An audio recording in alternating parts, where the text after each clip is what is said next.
ನಮಸ್ಕಾರ. ಮಂಡ್ಯ ಜಿಲ್ಲೆ ಕೆರಗೋಡು ಈ ಗ್ರಾಮದಲ್ಲಿ 2 ವರ್ಷದ ಹಿಂದೆ ಭಗವಾ ಧ್ವಜ ಕೇಸರಿ ಧ್ವಜವನ್ನ ಇಳಿಸಿ ಹಿಂದೂಗಳಿಗೆ ಅವಮಾನ ಮಾಡಿದ್ರು, ಅಪಮಾನ ಮಾಡಿದ್ರು, ಅಪಚಾರ ಮಾಡಿದ್ರು. ಸೊ ಆ ಹಿನ್ನೆಲೆಯಲ್ಲಿ ಕೆರಗೋಡು ಅಷ್ಟೇ ಅಲ್ಲ, ಇಡೀ ರಾಜ್ಯದಲ್ಲಿ ಭಗವಾ ಧ್ವಜವನ್ನ ಇಳಿಸಿದ್ದಕ್ಕೆ, ಅಪಮಾನ ಮಾಡಿದ್ದಕ್ಕೆ ದೊಡ್ಡ ಪ್ರಮಾಣದಲ್ಲಿ ಹಿಂದೂಗಳು ಪ್ರತಿಕ್ರಿಯೆ, ಪ್ರತಿಭಟನೆಗಳನ್ನ ಮಾಡಿದ್ರು.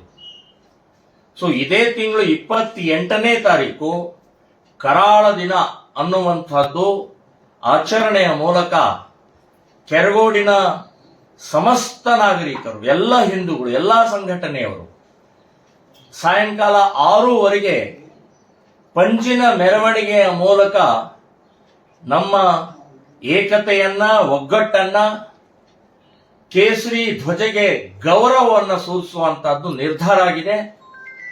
ನಾನು ಕೂಡ ಆ ಕಾರ್ಯಕ್ರಮದಲ್ಲಿ ಭಾಗವಹಿಸ್ತಾ ಇದ್ದೇನೆ. ಸಾವಿರಾರು ಸಂಖ್ಯೆಯಲ್ಲಿ ಎಲ್ಲರೂ ಬರಬೇಕು.